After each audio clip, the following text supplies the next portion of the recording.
Imagine a cena. 1º de março de 1896. O sol nasce sobre as colinas da Etiópia e revela um campo de batalha coberto por milhares de corpos de soldados europeus. Soldados italianos que, horas antes, se achavam uma raça superior, agora jazem derrotados por aqueles que eles chamavam de selvagens.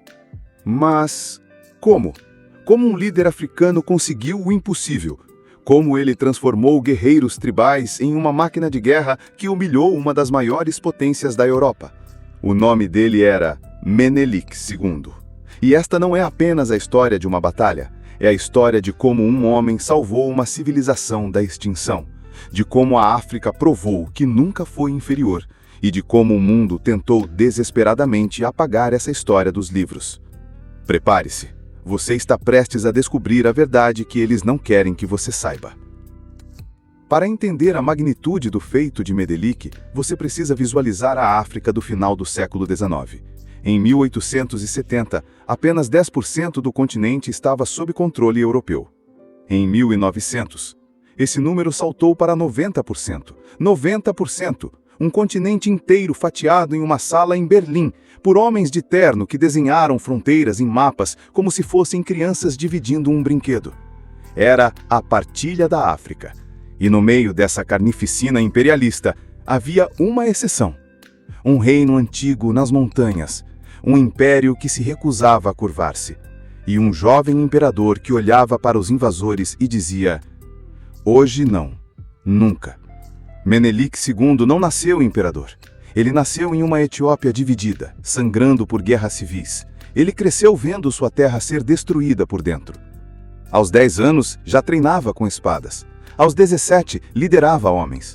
Mas o que o tornava especial não era a sua força, era a sua mente. Ele era obcecado por conhecimento. Aprendeu italiano, francês e inglês. Ele não ignorava o mundo exterior como outros líderes. Ele o devorava.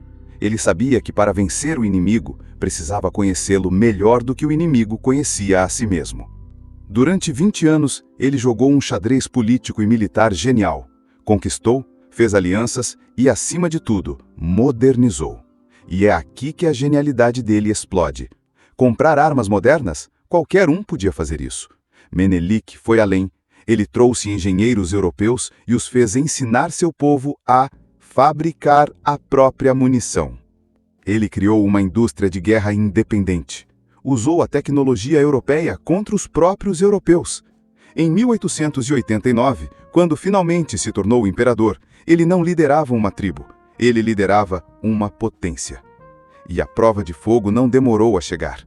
A Itália, desesperada por um império, achou que a Etiópia seria uma presa fácil. E eles vieram com uma arma mais sutil que canhões. Um tratado.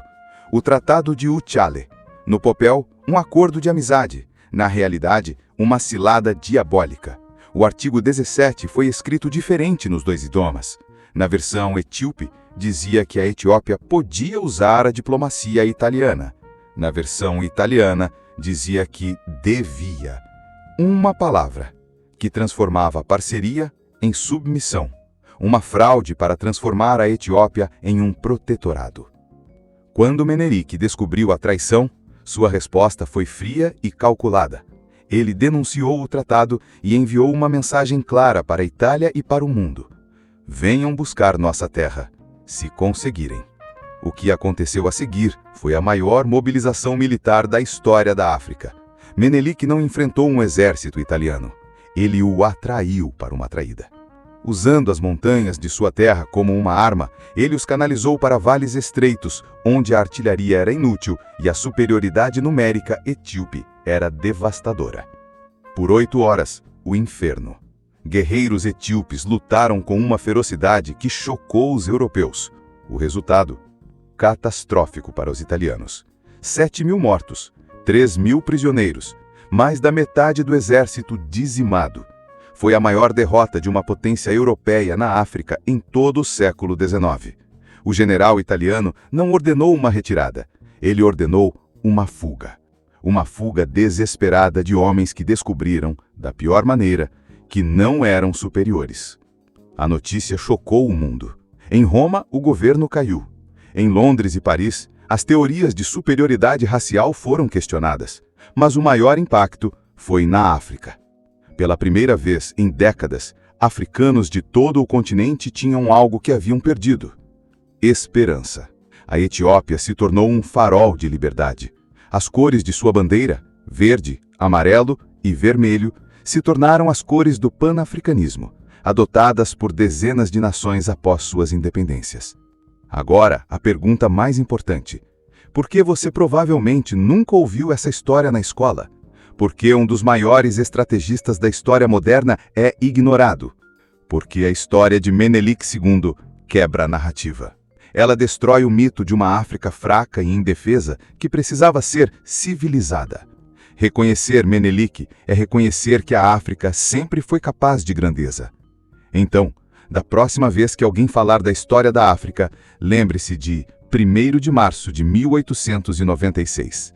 Lembre-se do dia em que a África disse não ao imperialismo e venceu. Lembre-se de Menelik II, o homem que salvou a dignidade de um continente. Histórias como esta precisam ser contadas, precisam ser lembradas para que a verdadeira história seja conhecida. Se essa jornada te impactou tanto quanto a mim, ajude a espalhar essa verdade. Deixe o seu like para que o YouTube mostre esse vídeo para mais pessoas. Se inscreva no canal para não perder outras histórias proibidas como esta. E o mais importante, compartilhe esse vídeo. Seja você também um guardião dessa memória.